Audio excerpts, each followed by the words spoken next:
Good afternoon, everyone. Welcome to my garage. My name's Ken, and what I wanted to do today was show you a little bit about my KTM Superduke R, my newest acquisition to the garage here, to tell you a little bit about it and show you.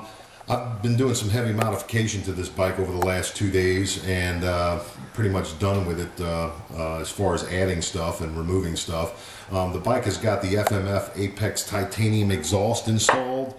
Really nice nice exhaust here. What appeals to me about these Apex exhausts is that they actually look like they were designed onto the bike. The bike is very angular. The exhaust match it perfectly. They also tuck up really nice. They're short and tuck up really nice underneath the solo tail seat here, the Superduke R. The Aquapovics, on the other hand, seem to be a little bit big and ungainly looking on the bike, so I decided to go with the FMF Apex instead. Superduke R, nice piece of equipment. This bike is particularly rare. KTM only brought 600 of the 2008 Superduke Rs to the United States. They didn't import them for 2009. And for 2010 they were going to import them in this particular color scheme, and then they pulled the plug at the last minute. Now this particular bike here is one of two that was shipped to Laguna Seca by KTM North America and clad in 2010 bodywork. It was shipped to Laguna for dealer press release. After the dealer press release, a local dealer in San Francisco, Scuderia West, picked up both of the bikes that were there at the dealer press release and put them up for sale. I've got one of them. Had Don over there at Scuderia West ship it out to Atlanta here, where this thing's going to see some duty in the North Atlanta hills out here. I live about 5 miles from the foothills to the Appalachians.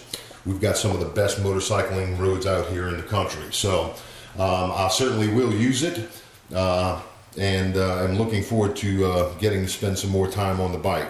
Now, the FMF Apex cans come with DB killers, and there are two different configurations that you can install these DB killers into the exhaust. The first would be the most restrictive, which I decided to go with because after reading tons of information on the internet related to the loudness of these pipes, I determined that the pipes were probably going to be a little bit too loud, so I wanted to go ahead and install the DB killers in their most restrictive direction, which would be right here. You can see on the muffler pipe, you've got, it bends out just a little bit there so that you can insert the muffler onto the mid pipe. Well, the DB killer here, the flange on the DB killer is here, and the cone is pointing towards the engine.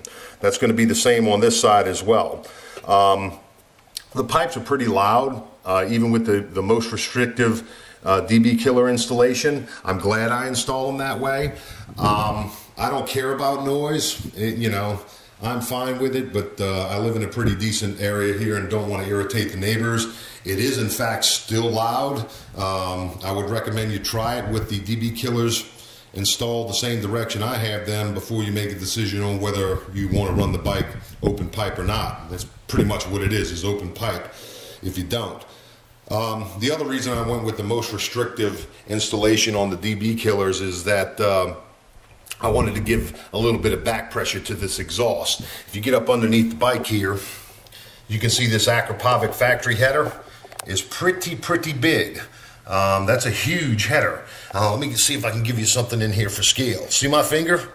That pipe is big, okay? It's probably going to be a ½ inch bigger than most header pipes that you're going to see on most bikes. So I wanted to go ahead and get as much back pressure as I could on these pipes and before I get the bike dynoed and tuned. Really nice bike, guys. You know, with the FMF Apex cans, this bike just looks really sharp. I can't say enough about the design of this thing. I've had some niggling issues with this particular bike, more than I've had with any other bike that I've owned. But slowly and surely we're getting those things worked out and getting this bike on the road. Only thing left to do is to get a custom mat built for it, and that's going to happen within the next 2 weeks after I synchronize the carburetors or the throttle bodies. Really cool bike. Very different. I'm all into different, and I really like, look at the shape of that lens. Really cool looking shape. on this particular bike. I'll go ahead and start the exhaust up. I know some of you are probably dying to hear it. I will forewarn you, this camera's not very good. It's probably going to cut the deep tones out of the exhaust because the camera microphone just cannot handle it, and it's an automatic thing, so I have no control. But I'll go ahead and start it up. Just keep in mind that this particular exhaust setup on this particular bike really sounds like a Bell UH-1 Huey helicopter coming at you. You know that sound you get when the rotors are actually slapping the air and the helicopter's coming at you? That's exactly what it sounds like. So let's give it a whirl here.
I don't see any reason to let it sit there and run for a minute or two more. Hopefully you'll get a good sound or a good indication of the cadence of the bike with these pipes on it. Do I recommend them? Absolutely. They sound great. The build quality is great. They look like they belong on the bike. You just can't go wrong with a set of FMF Apex. They also make them with a carbon fiber body and a titanium end cap. I chose to go with the titanium or the carbon end cap because in my experience dealing with carbon cans, the extreme heat changes the color to a green, which really won't blend well with the bike after a while, as well as you know, deterioration of the material can become a problem over time. So I went ahead and went with the titanium cans, and I'm glad I did. Bike sounds fantastic.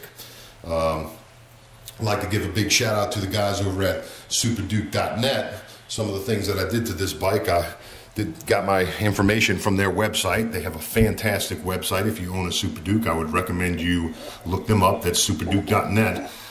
You can see the Moto Hooligan airbox I've got installed in there. We took out the big, heavy factory airbox.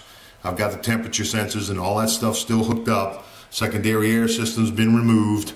And we're going to go ahead and get this bad boy mapped. And we'll see what kind of power gains I get at that point. I should have some dyno sheets shortly. In any event, thanks for taking the time to take a look at the video. Glad you stopped by. And if you know anybody that's looking at these FMF pipes, tell them to go get them. They're awesome. I guess that'll be it for now, folks. Later.